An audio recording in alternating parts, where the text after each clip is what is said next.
Channel ना कर पाया, जो चैनल छुपक के करता है, जो चैनल आपके अधिकार आपके घर तक पहुंचाता है, मीडिया के दर्द अगर आप सुनोगे, उस दर्द को समझने वाले वो साथी यहाँ आते हैं और वो निराश होकर चले जाते हैं। आइए जानते हैं कि वो समस्या कैसी जिसका समाधान वो सरकारें नहीं कर पाई, बुलंद होकर यहाँ सफेद कपड़े पहनकर आपकी व्यवस्था को सुधारने का काम करते थे। हमारे साथ होनी चाहिए उन भ्रष्ट अधिकारियों पे जो कर्मचारियों का उत्पीड़न करते हैं, उन पे एक्स्ट्रा एडिशनल बर्डन डालते हैं, उनका शोषण करते हैं। मैं उनसे रिक्वेस्ट भी करना चाहता हूं और चेतावनी भी देना चाहता हूं, क्योंकि एमसीडी में इतना ज़्यादा, अगर मुझे कहीं भी उत्पीड़न या कोई भी कर्मचारी शोषण का शिकार करता हुआ कोई अधिकारी मिला तो उसको जल्द से जल्द जीएसटी वेलफेयर बोर्ड में मैं सदस्य हूँ, दिल्ली सरकार, और साथ के साथ एमसीडी यूनियन का अखिल भारतीय सफाई मजदूर कांग्रेस में कार्रवाई अध्यक्ष, जैसा कि मेरा पद है उस हिसाब से मैं कार्य करता हूँ।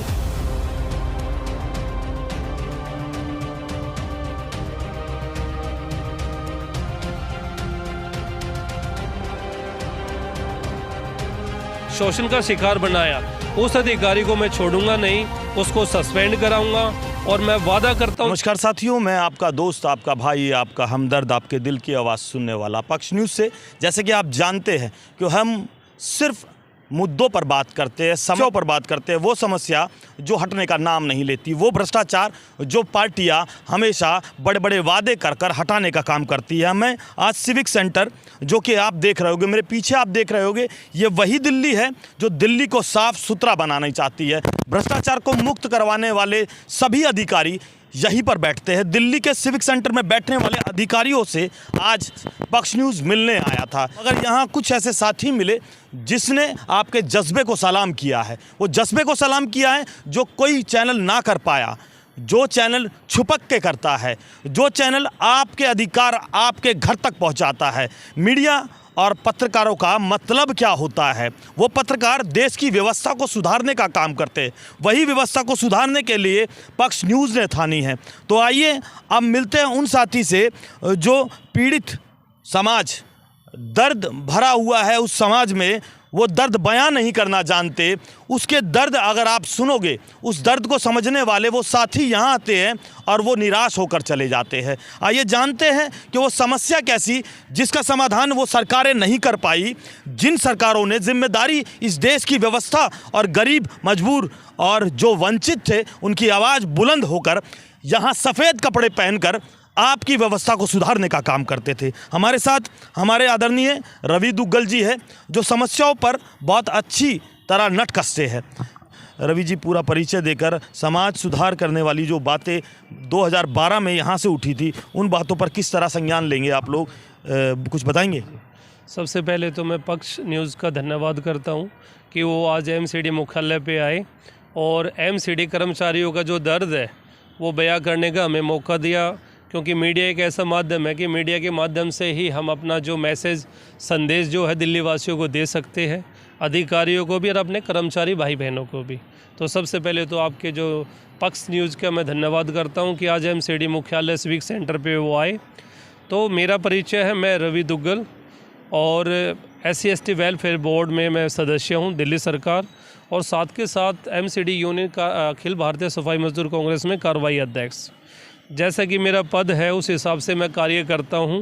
वेलफेयर के, SC/ST वेलफेयर के लिए जितने भी कार्य मैंने किए हैं, मुझे गर्व है कि हमारे दिल्ली के मुख्यमंत्री अरविंद केजरीवाल जी ने और साथ के साथ मेरे मंत्री साहब जी ने जो मुझे पद दिया है, मैं उनका निर्वहन बहुत अच्छे से किया है मैंने पिछले 5 साल से।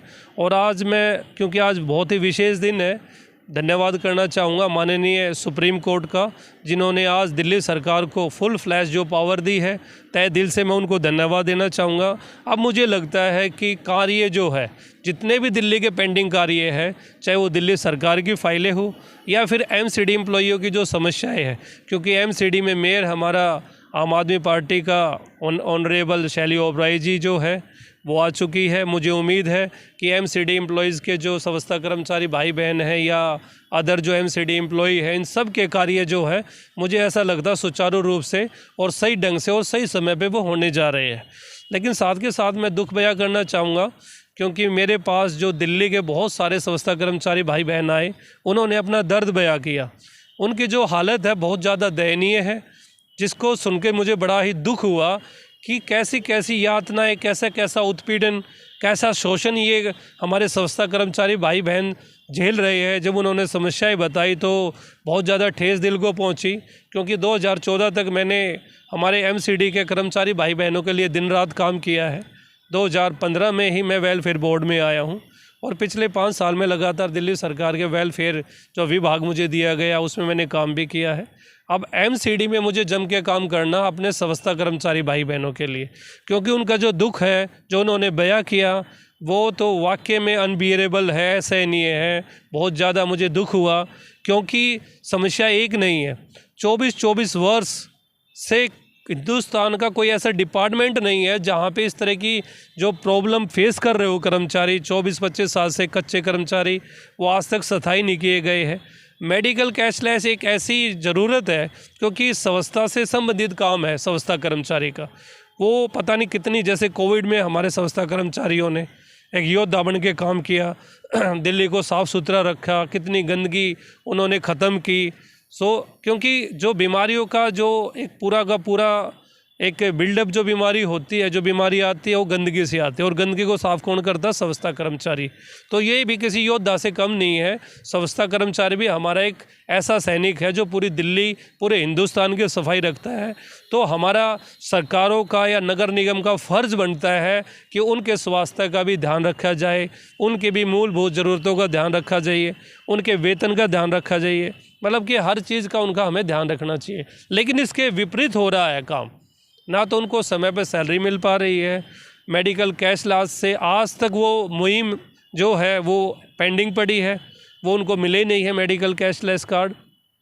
जो उनका एरियल है उनके साथ आज तक कोई एक्टिविटी नहीं हो रही है, कोई भी लाभांश उनको एरियल के रूप में नहीं मिल पा रहा है।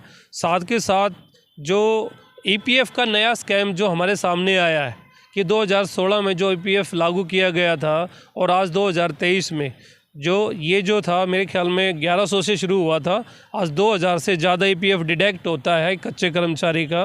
तो ये बहुत बड़ा दुखदाई है। दुखदाई क्या है कि ये जो घोटाला है, क्योंकि जब विवरण ही नहीं दिया जा रहा सफाई कर्मचारी भाई बहनों को, तो मैं तो इसको घोटाला ही बोलूँगा। आपका पैसा डिडक्ट हो रहा, आपका पैसा कट रहा है, तो नगर निगम के तमाम अधिकारी, जो संबंधित अधिकारी, उनका फ़र्ज़ बनता है कि जो पैसा उनका कट रहा उसका विवरण जानने का उनको अधिकार है। This is the constitutional rights of सफाई कर्मचारी एनी एम्प्लॉयज़। ये उनके राइट्स होते हैं कि जहाँ पे हमारा पैसा कटे, डिडक्ट हुए, तो हमें अधिकार है हमारा पैसा जा कहाँ रहा है। ये भी एक मुझको इसको स्कैम के रूप में देखूँगा। लेकिन खैर, दूसरा बात करते हैं जीपीएफ की। जीपीएफ का जो राइट है उनका, जब जीपीएफ अप्लाई एम्प्लॉय करता है, जो उनके सैलरी से कटता है पैसा, वो पूरी तरह से उनके साथ कोई भी अधिकारी छेड़छाड़ नहीं कर सकता। उस पैसे को कोई भी अधिकारी कहीं दूसरी जगह इस्तेमाल नहीं कर सकता। ये एम्प्लॉय का पैसा होता है। और जब एम्प्लॉय इसको अप्लाई करता है तो पता नहीं कितनी तरह की कंडीशन उनको, पहले तो वो कंडीशन पूरी करो, शादी का कार्ड लगाओ, इमरजेंसी कार्ड लगाओ। क्यों भाई? अगर शादी नहीं है, किसी के घर में शादी नहीं है, कोई और प्रॉब्लम है, किसी को अपना घर बनाना है या कोई और मजबूरी है इमरजेंसी, तो भी उनका राइट है अपने जीपीएफ का पैसा लेने का। वो पैसा विदिन 7 डेज़ या विदिन 10 डेज़ में उनको मिलना चाहिए। लेकिन उनके उल्टा ही हो रहा है। 2 से 3 महीना जीपीएफ का अपना ही पैसा लेने के लिए इतना ज़्यादा समय का मतलब है, ये पूरी तरह से गोलमाल है, भ्रष्टाचार है। अब बात करते हैं एक सेवानिवृत्त कर्मचारी की। जब एक रिटायर कर्मचारी, उसको पैसा समय पर नहीं मिलता तो उसकी तो नौकरी भी गई, और साथ के साथ उसका जो ओवरऑल अमाउंट है उसके लिए भी अगर उसको 2 साल वेट करना पड़ेगा तो पूरी तरह से बर्बादी होगा। उसका जो घर है वो भुखमरी के कगार पे आ जाएगा। डू यू इमेजिन कि उसको साथ क्या बीतेगी जब उसको 2 साल बाद उसका पैसा मिलेगा। तो ये बहुत ही ज़्यादा कष्टदायी बातें हैं जो कि आज मैं आपके चैनल के माध्यम से शेयर कर रहा हूँ, क्योंकि आज मेरी मीटिंग मेयर, जो हमारी नई मेयर है, उनसे भी हुई है, और जो दिल्ली नगर निगम के बड़े अधिकारी हैं उनसे भी हुई है।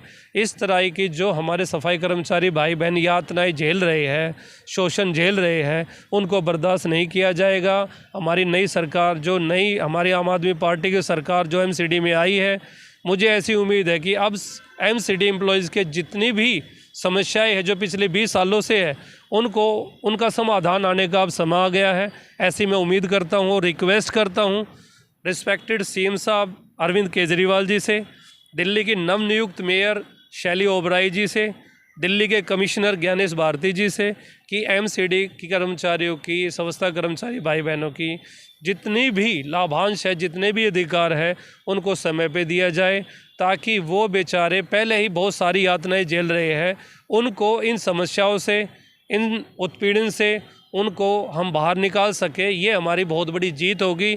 जैसा कि हमारे सीएम साहब ने वादा किया था कि एमसीडी में अगर आम आदमी पार्टी आती है तो जितने भी हमारे संस्था कर्मचारी भाई बहन हैं उन सभी कच्चों को पक्का किया जाएगा, जितना भी रेल का भुगतान हो भुगतान दिया जाएगा, रिटायर पर्सन को एक मुश्त जो किस्त में उनको पैसा दिया जाएगा, तुरंत प्रभाव से पेंशन जो है इम्प्लीमेंट होगी उनकी। तो ये सारी के सारी जितने भी हमारे अधिकार हैं कर्मचारियों के, मुझे ऐसी उम्मीद है कि अब सारी के सारे समस्याओं का समाधान होने जा रहा है। साथ के साथ मैं एक चेतावनी और भी देना चाहता हूँ आपके चैनल के माध्यम से। दिल्ली में किसी भी जोन में किसी भी संस्था कर्मचारी भाई बहन के साथ किसी भी अधिकारी ने कुछ भी उत्पीड़न या उनको शोषण का शिकार बनाया, उस अधिकारी को मैं छोड़ूंगा नहीं, उसको सस्पेंड कराऊंगा। और मैं वादा करता हूं दिल्ली नगर निगम के सभी संस्था कर्मचारी भाई बहनों से, मैं आपका साथी, मैं आपका भाई Ravi Duggal time to time हर जोन में जाऊंगा, हर जोन में सर्वे करूंगा, हर जोन में विजिट करूंगा। जहां भी मुझे नजर आए कि हमारे कर्मचारी भाई बहन के साथ उत्पीड़न है या उनका शोषण हो रहा है, उस अधिकारी को मैं बख्शूंगा नहीं। धन्यवाद।